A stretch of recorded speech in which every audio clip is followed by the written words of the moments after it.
నమస్తే, welcome to నిజం news. నా పేరు శ్రీమతి వాకిటి శ్రీదేవి. నేను జీవశాస్త్ర ఉపాధ్యాయునిగా జెడ్పీహెచ్ఎస్ అన్నారం గుమ్మడిదల మండలం సంగారెడ్డి జిల్లాలో విధులు నిర్వర్తిస్తున్నాను.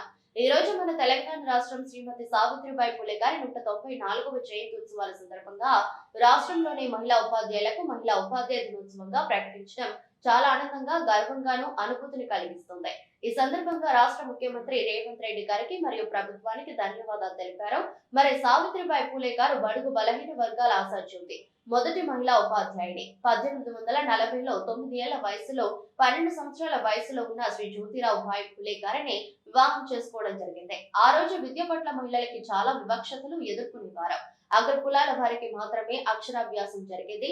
మరి ముందుగా భర్త గురువుగా మారి తనని విద్యావంతురాలుగా చేసి తీర్చిదిద్దాక మహిళల బంగారు భవిష్యత్తుకు విద్య యొక్క విలువను గుర్తించి 1848లో ప్రత్యేకంగా బడుగు బలహీన వర్గాల బాలికలకు పూణేలో ఒక కాలనీలో పాఠశాలను సొంతంగా ప్రారంభించి వారికి విద్యాభ్యాసాన్ని అందిస్తూ మరి ఆ రోజుల్లో సమాజం నుంచి ఆమెను దూషించి వరద జల్లి అవహేళన చేసినా కూడా అవేమి పట్టించుకోకుండా బాలికల అభ్యున్నతికి పాటుపడిన మహోన్నతమైన సంఘ సంస్కర్త ఆమె చేపట్టిన పవిత్రమైన ఉపాధ్యాయ వృత్తిలో నేను కొనసాగుతున్నందుకు గర్వపడుతూ ఆమె బాటలో నడవాలని, నా ఆశయాలను కూడా నేను నా విద్యార్థులతో నిరంతరం నెరవేర్చుకోవాలని ప్రయత్నిస్తూ ముందడుగు వేస్తూ ఉంటాను.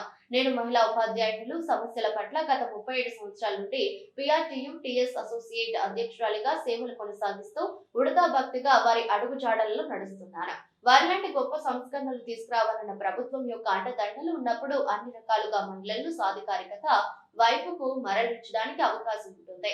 బాలికల విద్య పట్ల ఇంకా కొంత ప్రత్యేక శ్రద్ధ అవసరం. వారికి చదువుతున్న వయసులోనే క్రాఫ్ట్, కరాటే, కొన్ని ప్రత్యేకమైన రంగాలలో శిక్షణ అందించి చదువుతో పాటు ఉపాధిని పెంచాలని ఈ సందర్భంగా ప్రభుత్వాన్ని కోరుకుంటున్నానని తెలిపారు. చెప్తే మరి తను పిల్లల్ని కనే ధ్యాసలో కూడా లేకుండా మరి తను సంఘానికి సంస్కరణలు చేస్తూ మహిళల అభ్యున్నతికి ఎంతో కృషి చేశారు. ఇవాళ మనమంతా ఈ రకమైన సౌకర్యాలు అనుభవిస్తున్నాము. మహిళల కళాశాలలు కానివ్వండి, కాలేజీలు కానివ్వండి, మహిళా స్కూల్స్ కానివ్వండి ప్రత్యేకంగా ఉన్నాయి అంటే ఆ రోజు మరి వారు చేసిన కృషి ఈ రోజు వరకు మనం అనుభవిస్తున్నాము.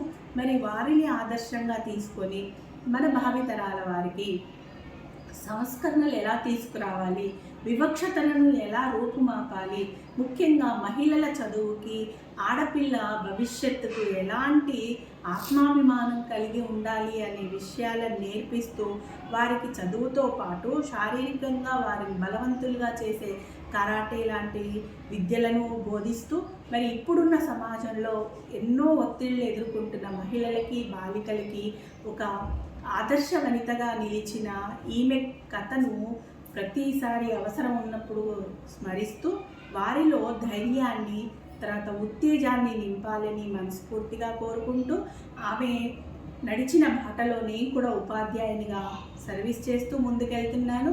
సో ఇది ప్రత్యేకతగా నేను అనుకుంటాను. ఒక మహిళగా ఇంత పవిత్రమైన ఒక వ్యక్తి గురించి మాట్లాడుతున్నాను అంటే నేను కొంతైనా అదృష్టం చేసుకున్నాను అని భావిస్తూ మరి అందరికీ మరొకసారి ఈ జయంతి పురస్కరించుకొని మహిళామణి ఉపాధ్యాయులందరికీ కూడా, మహిళా సోదరీమణులకు అందరికీ కూడా నేను పేరు పేరున అందరికీ ధన్యవాదాలు, శుభాకాంక్షలు తెలియజేస్తూ ముగించుకుంటున్నాను.